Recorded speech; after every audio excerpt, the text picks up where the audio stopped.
Welcome everyone to the New Fly Fisher. I'm your host, Phil Rowley. Today we're coming to you from the Parklands region of southwest Manitoba, an area renowned for its trout fishing.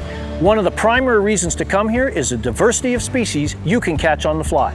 Rainbow trout, brown trout, brook trout, tiger trout are just a few of the great fish here. We're going to do our best to catch as many as we can, so stick around, it's going to be a great show.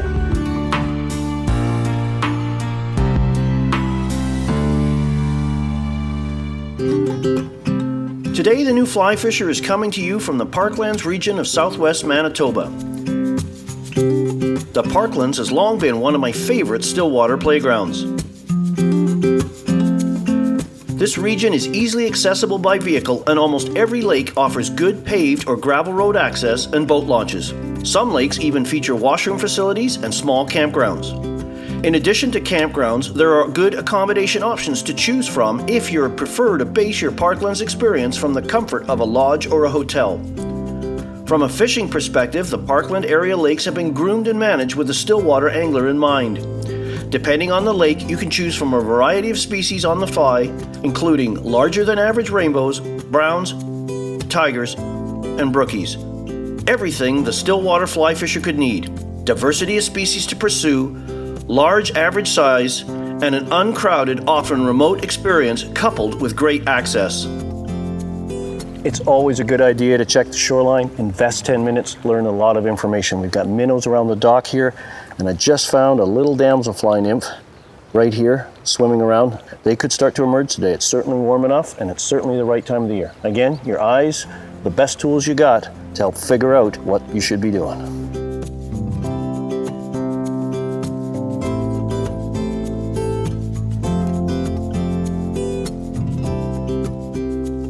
We're actually sitting in about 8 feet of water. When I came over, I mapped it with my sounder. We're fishing in the 13, 14, right on that transition point. Transitions are always good. Going with chironomids, we've seen a couple fly by. I actually had a light olive one land on me earlier. And I've got two chironomids on, about 2 feet apart, an albino pattern with a prominent white bead on the point fly, and a zucchini, which is kind of a dull chromy, shiny gray color.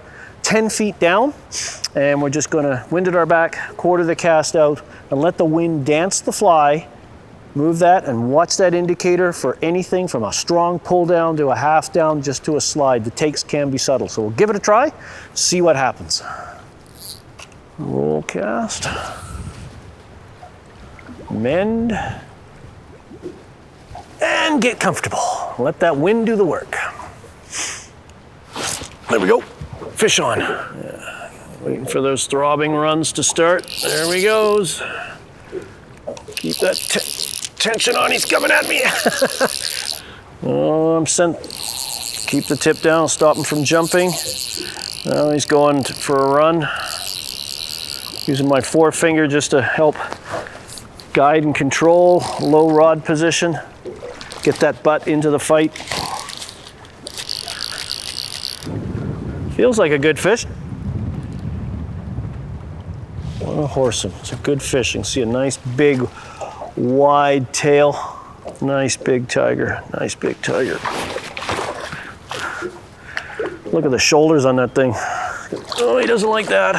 I'll wait for him to swim around in circles again. Maybe I can intercept him. Pay close attention at the net here. This is when things tend to go haywire. Still surging down. What about you, Mr. Tiger? My forearm's tired.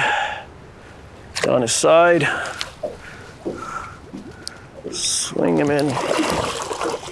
Into the net. She goes. Let's have a look at you. Oh, you're a big boy. You like that, did you? Look at that big head on there, right behind the head. It just, look at that big dorsal fin. Markings of vermiculations. Let him swim away. Thanks for playing. There he goes, swimming away. Woo! That's fun. Let's do that again. I love it when a strategy pays off.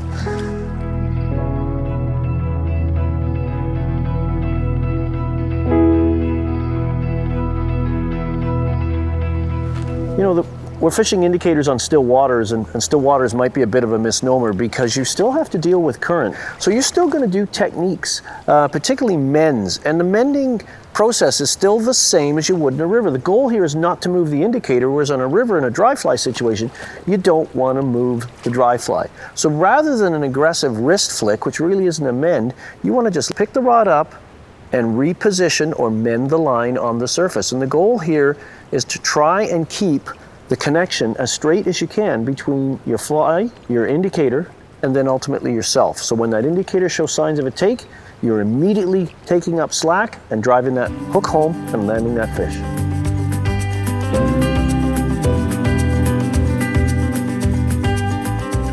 When you come to the Parklands region of southwest Manitoba, your line selection is really no different than any other lakes that you may visit in North America. It always pays to have as many fly lines as you can carry to cover all scenarios. But there are 3 core lines you'll want to make sure are represented in your kit bag. A floating line that will help you cast long leaders when you're fishing chironomids, or using indicators to fish chironomid pupa patterns or larval patterns. A clear intermediate line or a hover that sinks at 1 to 2 inches per second for cast and retrieves. And then a fast sinking density compensated type 5, 6, or 7 sink rates for fishing chironomids vertically in late spring when they're emerging in deeper water, fishing attractor patterns with aggressive strips. The line doesn't overpower the retrieve in those scenarios, and of course if you're faced with fishing deep water. So make sure you have those lines with you when you come to Manitoba.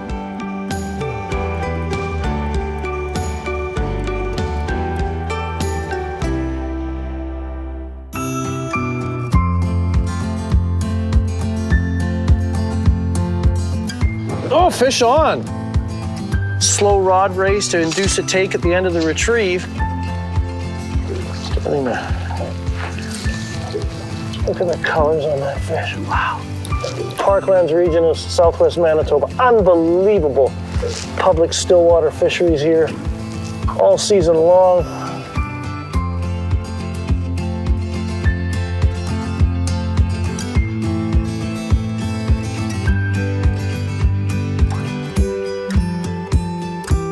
An organization that was involved in starting up called the Fisheries Lake Improvement Program for the Parkland region, and our idea was to build these clumps of lakes or develop clumps of lakes in certain areas, all within a fairly easy day, half-day, 1-hour drive. Another thing that we're doing is a series of field events where we've gone in and we've looked at age and growth, the numbers of trout and brown trout and other species that we catch per 100 meters of transect. And we identify issues after assessment, and Patterson Lake has a white sucker invasion, so to speak. So we spent about 2 or 3 days and pulled out about 4 or 5 or 6,000 of them last year with the shocker, and at the same time gained knowledge on our brown and rainbow trout populations. And we're doing this on all the lakes that we're involved in. I've often been asked what a visiting angler could do to help in terms of the whole Flipper initiative, anything else. And there is a website, it's just flipper.ca, and there is a process there that was set up fairly recently for becoming a member and donating cash that way. It's way more fair to the angler coming from far away if they know at least half what to expect, you know, besides weather and things like that.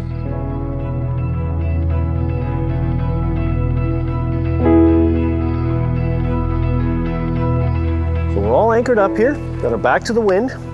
Don't be in a big rush to get going. I know we're going fishing and it's exciting, but take a few moments to get yourself organized. We're out here for the day. So I've got my net handy. I'm even gonna give it my lucky ceremonial dunk, slide it off to the side a bit. I've got my kit bag right beside me, easy access. In fact, I'm gonna reach in and take out a couple of fly boxes, which I anticipate are gonna produce for me today, and that'll be some leech patterns. I always love fishing balanced leeches, so we'll have those. And then some chironomids. I'll pull out a chironomid box or 2, and there we go. So those are ready, what I anticipate. This could change, of course. And I've got my rods behind me, so I'm just gonna reach around, grab the rod I'm gonna start with right now, which will be my indicator setup. Everything's clean and tidy, everything's in its place. We're ready to go fishing. We're not fighting the boat or our gear.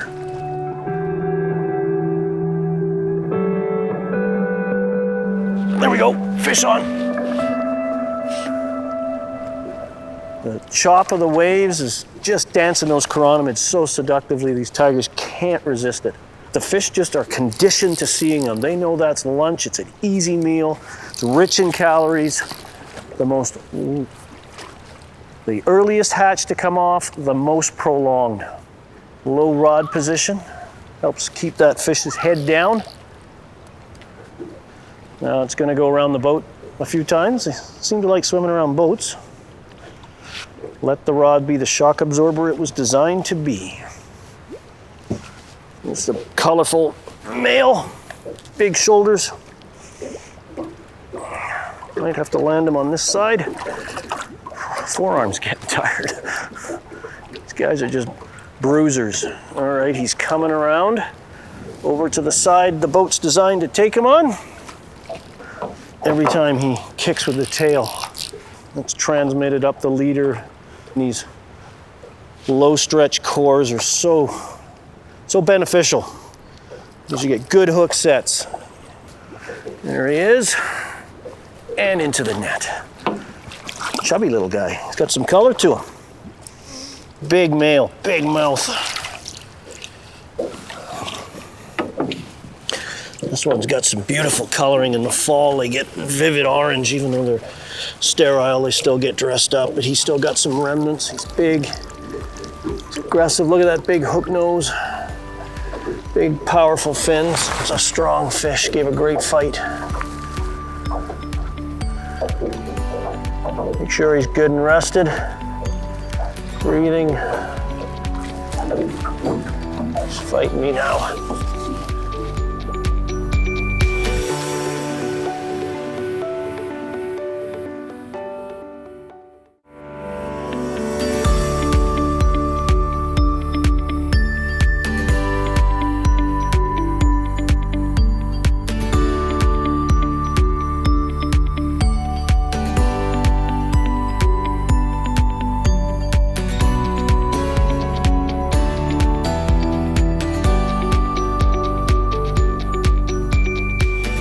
So we've been cruising the shoreline here, trying to find minnow feeding browns. These browns will stake out a territory and chase minnows, and we've got one, at least maybe two in here that have been aggressively chasing the minnows right against the long stem bulrush against the shoreline. So the first thing I'm going to do is I'm going to use my floating line. I'm going to set a fly, a balanced minnow or leech about 2 feet below, and see if we can cast near those rising, surfacing browns and get one to take.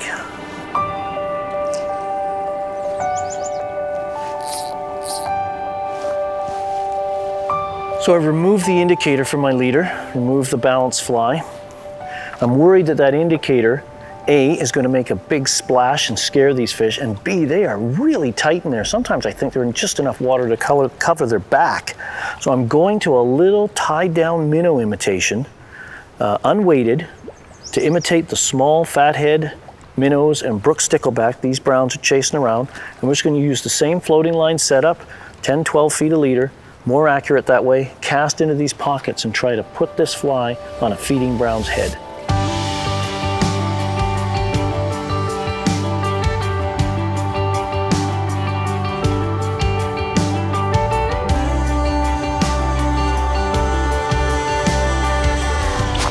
There you go. I got him. I got him. Hunting browns. I tried with an indicator at first, but with no luck, and was scared that the splash of the indicator might spook the fish. So what I did is I took the indicator off and I put on a little tied down minnow. It's just a very slender, silver bodied, brown back. The fathead and brook stickleback that populate this lake are typically brown or olive backs with pearls of silver bellies. And I've just been casting it in there. We've been watching these fish swirl and chase minnows. You see the little nervous water as the trout herd the minnows into a circle and then go in there and run right through them. Nice brown trout. I've got pretty strong tippet on here because there's lots of debris in there, and as soon as I hook one, I don't want it running me around. It's almost a little like bass fishing. Beautiful Parklands brown.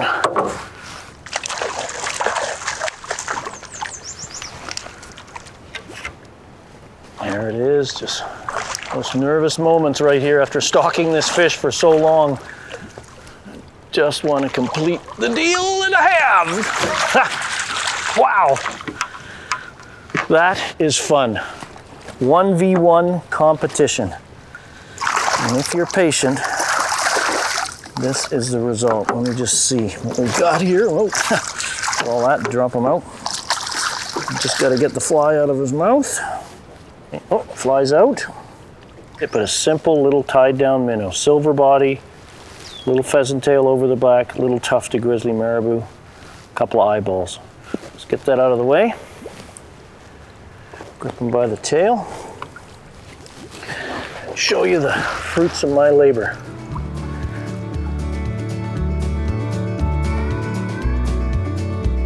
What a beautiful fish, and that was so much fun. 1v1. It'll suck hours out of your day, but when you see these fish cruising the shallows, chasing minnows, it's addictive. Give it a try. It's one of the best ways to enjoy your Parkland experience.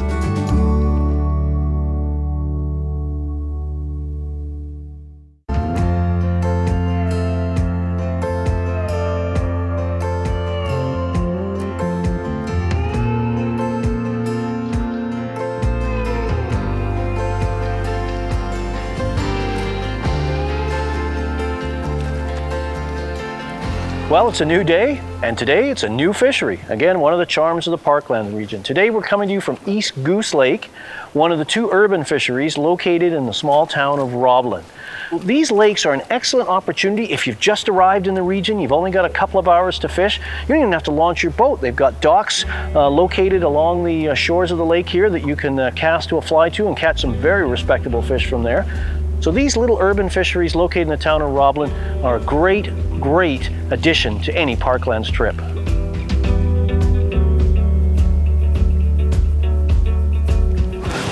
There we go, fish on, fish on.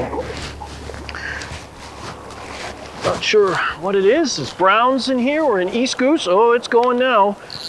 Just a really incredible fishery here. You can see behind me, we've got Highway 83 that connects the towns of Roblin and Russell. Catch some beautiful rainbow trout. He's eating the zucchini on the upper fly. We'll see. Hopefully we can get this fish in. Beautiful, healthy, nickel bright East Goose Lake. Got the road in the background there. Beautiful little fish. Whoa! There he goes.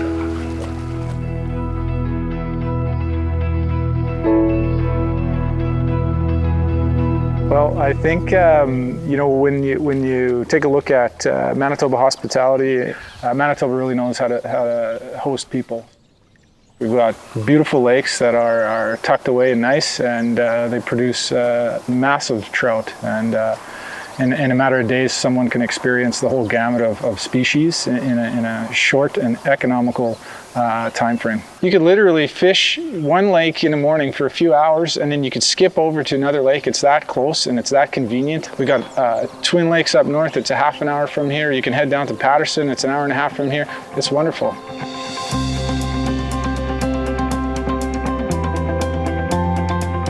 The Parklands region of southwestern Manitoba is probably one of the best kept secrets in the world of lake fishing for trout. There are few places in North America with so many drive-to lakes with public access, boat launches, and even bathroom facilities. You don't need to pay for a lodge or even guides. You can bring a boat, a float tube, or even rent either of these craft in Roblin. There are lots of reasonably priced motels in the region. Plus, you can stay at campgrounds and other similar facilities if you want to bring a camper or even tents. Bottom line, the Parklands is a wonderful fishery which is affordable and very accessible with lots of drive-to lakes. Best of all, these lakes are blessed with a range of trout species from brown, brook, and rainbow trout to even cross-strain species such as tiger trout. There's really no place like this in Canada.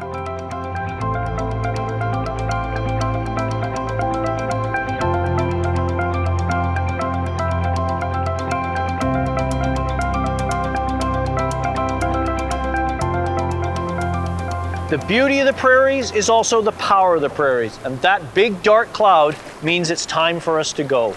We hope you've enjoyed today's show. We hope you've learned a lot. We hope you see some of the wonderful fishing the Parklands region has to offer. For more information on this show and others in our series, please visit us on the web at thenewflyfisher.com and follow us on our social media channels, Twitter, Instagram, and Facebook. We'll see you next time.